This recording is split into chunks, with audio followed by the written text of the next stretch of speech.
Olá, eu sou Alice e estamos falando de relacionamentos sociais.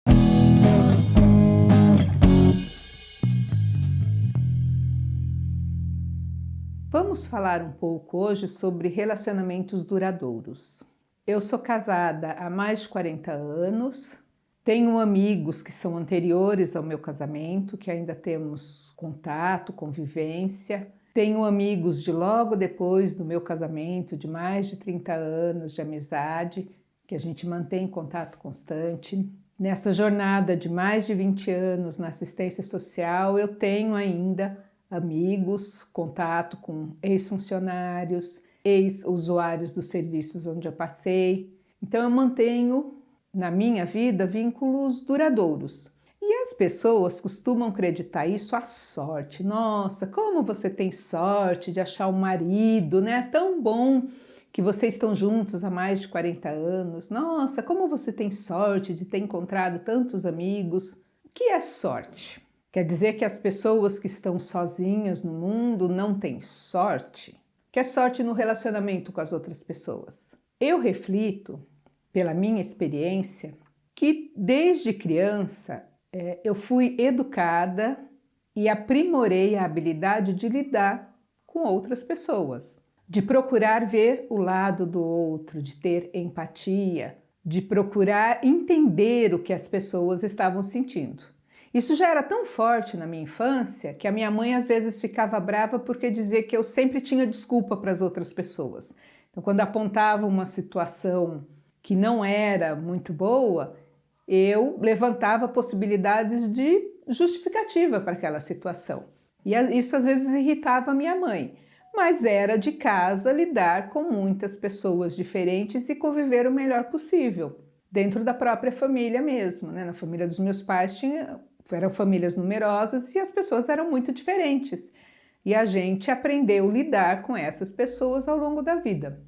Então eu acredito que é uma habilidade, e é uma habilidade que pode ser ensinada e que pode ser desenvolvida. Meu marido é o amor da minha vida. Disso eu tinha certeza com 14 anos quando eu o conheci. Mas a convivência, ela foi moldada com algumas características de disponibilidade, de entender o outro, de abertura para entender o sentimento do outro, para conversar a respeito, de muita paciência e tolerância, porque nós somos pessoas muito diferentes. Quando eu começo uma coisa, seja um livro, um seriado, um curso, qualquer coisa na vida, eu costumo ir até o fim, tentar até as últimas energias. Meu marido, ele gosta de filme, de série, de livros, só que se ele não tiver muito afim, às vezes ele até está gostando, mas ele abandona com facilidade. Ele dispersa com facilidade. Eu me dedico totalmente àquilo que eu estou fazendo, eu presto muita atenção, por isso até eu desenvolvi a habilidade de escutar muito, ouvir muito, perceber tudo o que acontece no entorno, antecipar as ações, por essa característica, e ele não. Dizem que é porque é do signo de Gêmeos, né? Pode ser uma justificativa, como eu costumo dizer, tudo depende de no que você acredita. Mas é uma característica dele, não focar. Ele tem o hábito de, às vezes eu estou assistindo um filme, por exemplo, um seriado, e ele não está junto. Aí ele passa pela sala, ele olha assim, aí ele quer entender a história. Ele pergunta, não, mas por que isso, por que aquilo? Aí eu explico a história achando que ele vai sentar e assistir. Não, ele vira as costas e vai embora. Daqui a um tempo ele volta e ele quer saber o que aconteceu. Às vezes é irritante isso. Ele não tem muita disposição para coisas noturnas, seja festa, seja filme. Ele costuma brincar que deu meia-noite ele vira abóbora, ele tem que ir para a caminha. E sempre foi assim, não é uma questão da idade, é uma questão dele mesmo. Eu sempre foi meio impaciente, claro. Quando era mais jovem, quando a gente se conheceu, a gente ia para as noitadas, para as festinhas, para as apresentações do nosso grupo de dança luso-brasileiro e às vezes ficava a noite inteira acordada porque tinha que esperar o primeiro trem, tinha que esperar uma condução para nos buscar, né? E ele ficava numa boa. Mas, na maioria das vezes, ele não gosta de ficar muito tempo em nenhum lugar, mesmo quando vai visitar alguém, né? Ele se anima para ir visitar, vamos, Quando chega na casa da pessoa, pode ser família, daqui a pouco ele tá, vambora, vambora, vambora. Não tem paciência de ficar muito tempo no mesmo lugar.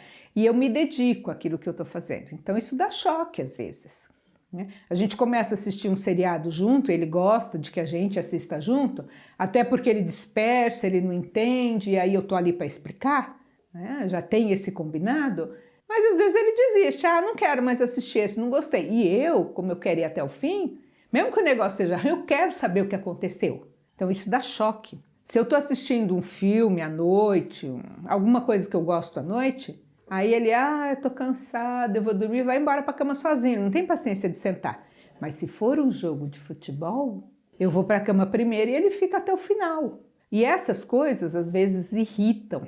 Às vezes elas minam a convivência, faz com que eu fale alguma coisa atravessado e aí ele fica magoada e aí fica aquele mal-estar durante uns dias que a gente vai ter que ajustar de novo, porque somos pessoas muito diferentes.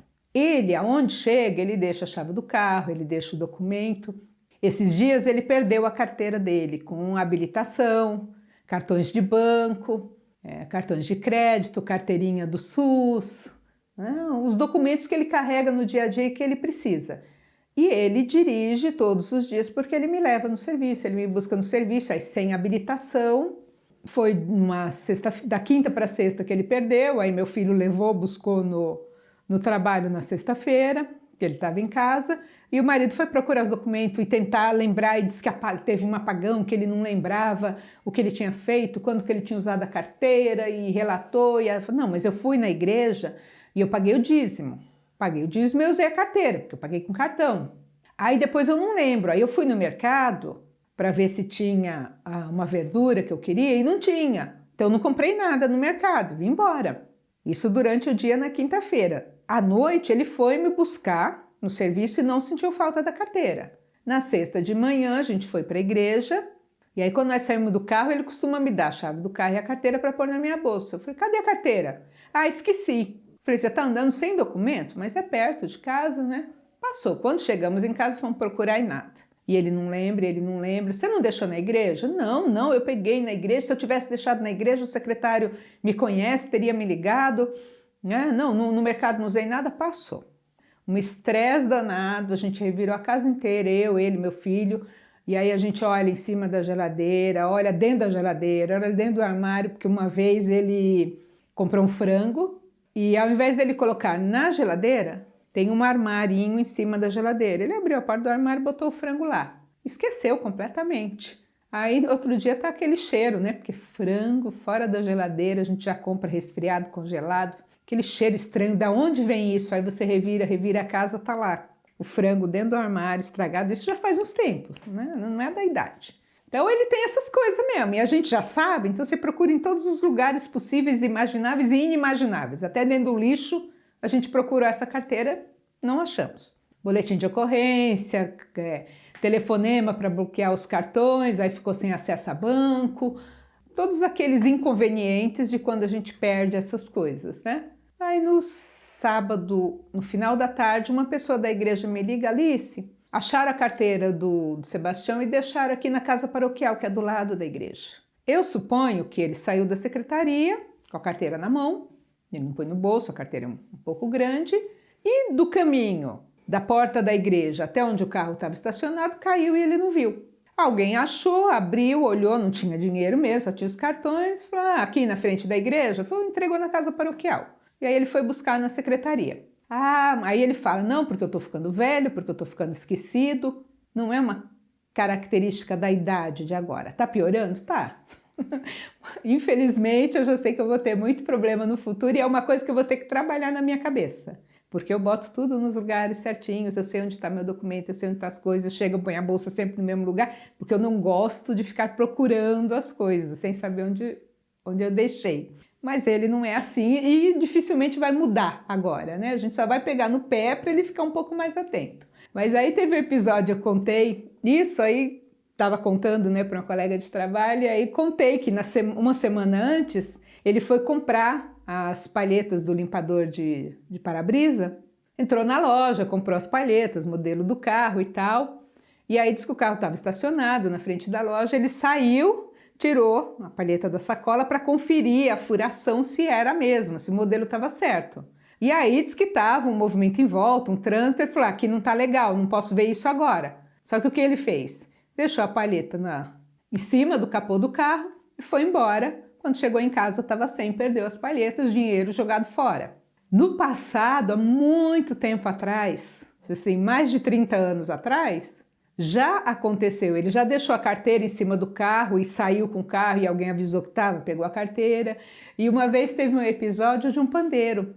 Tinha o pandeiro na igreja, né? E eu não sei porquê, a gente não tocava o pandeiro, mas o pandeiro ficou para a gente guardar. E saiu da igreja, ele pôs o pandeiro em cima do carro para fazer alguma coisa, para abrir, não sei, e o pandeiro ficou em cima do carro. E aí a gente indo para casa, de carro, um casal de amigos nossos no outro carro buzinava pra gente, fazia gesto e a gente dava tchauzinho, achando que tava dando tchau pra gente, né? Dava tchauzinho e tal. Chegou uma hora que a gente foi embora, chegou em casa, esquecemos do pandeiro. Depois essa amiga contando que eles viram o pandeiro em cima do carro e eles estavam sinalizando pra gente que o pandeiro estava em cima do carro. E nós andamos alguns quilômetros com o pandeiro em cima do carro. Só que num determinado momento, o pandeiro caiu. Aí ela disse que um rapaz pegou o pandeiro, que caiu no chão, e saiu tocando o pandeiro alegre, feliz, e foi embora e nós perdemos o pandeiro. Então, é dele, não mudou. E para a gente conviver mais de 40 anos, eu tenho que fazer um exercício diário de entender que isso é dele, que dificilmente eu vou conseguir mudar. O que eu posso fazer é de uma maneira carinhosa, de uma maneira não agressiva, ir conversando com ele para ele desenvolver mecanismos de prestar atenção e não perder cada vez mais coisas, não se colocar nessas situações. Isso é uma habilidade que a gente desenvolve com o tempo, que a gente aprende. Essa coisa de entender o outro, de tentar pensar como o outro, de aceitar o jeito, a limitação, o que é do outro, o sentimento do outro. E é uma habilidade aprendida e ensinada que a gente pode passar para os outros. Os meus filhos têm a mesma característica que eu. Amigos de infância, do período de escola, aceitação com as outras pessoas. Ah, nunca briga, aceita todo mundo. Não, briga, dá choque, porque somos pessoas diferentes, jeitos diferentes. Mas a gente desenvolveu essa capacidade de tolerância e de empatia com o outro. Então era isso, eu queria compartilhar um pouco disso com vocês para entender que não é simplesmente sorte. A gente não pode jogar para cima e dizer assim que os astros nos ajudem, que Deus nos ajudem, que... Não. A gente tem que se preocupar em entender o outro e aprender a lidar com o jeito do outro. Eu não sou certinha, eu não sou santa, eu explodo, quando eu dou respostas atravessadas é para magoar, é um jeito meu e eu sei disso, eu tenho consciência, às vezes eu não consigo frear, eu me policio para isso. Ao mesmo tempo eu tento entender o lado do outro, a história do outro, porque para mim ter relacionamentos duradouros e respeitosos é muito importante. Para mim, ter estas histórias para contar, ter um bom entendimento com o outro, são coisas fundamentais. Então, se a gente valoriza a convivência, a constância e a harmonia com as outras pessoas, precisa desenvolver empatia e habilidades para entender o outro, de escuta, de tolerância, de entender a memória afetiva, a história do outro, porque tem pessoas que elas se melindram se você disser que elas estão agitadas. Eu tive episódio esses dias com um colega de trabalho, alguém falou que ele estava agitado, ele se irritou, mas tem uma história por trás disso. Uma outra pessoa, eu escrevi para ela que antes dela se desesperar, tinha que tentar todas as opções no atendimento ao usuário. E ela se melindrou com esse desespero, mas eu não estou desesperada. Eu fico irritada, assim, eu fico preocupada porque a gente tem que atender, mas não estou desesperada. Desesperada para ela foi uma palavra que mexeu internamente, eu ainda não sei porquê. Mas eu entendi que tem algum significado que não é aquele do momento do que eu estou falando. Remete a uma coisa anterior. Então que a gente esteja muito atento nos nossos relacionamentos para nos perceber e perceber o outro. e entender as diferenças, entender as limitações, entender os jeitos diferentes. Então reflita sobre isso. Como estão os seus relacionamentos? Qual é o seu nível de tolerância e de empatia com o outro?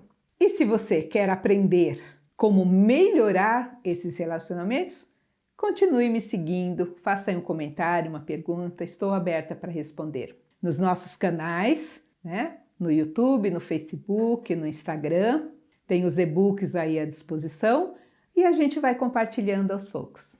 Obrigada. Por hoje é isso, eu sou Alice e estamos falando de relacionamentos sociais. Até a próxima!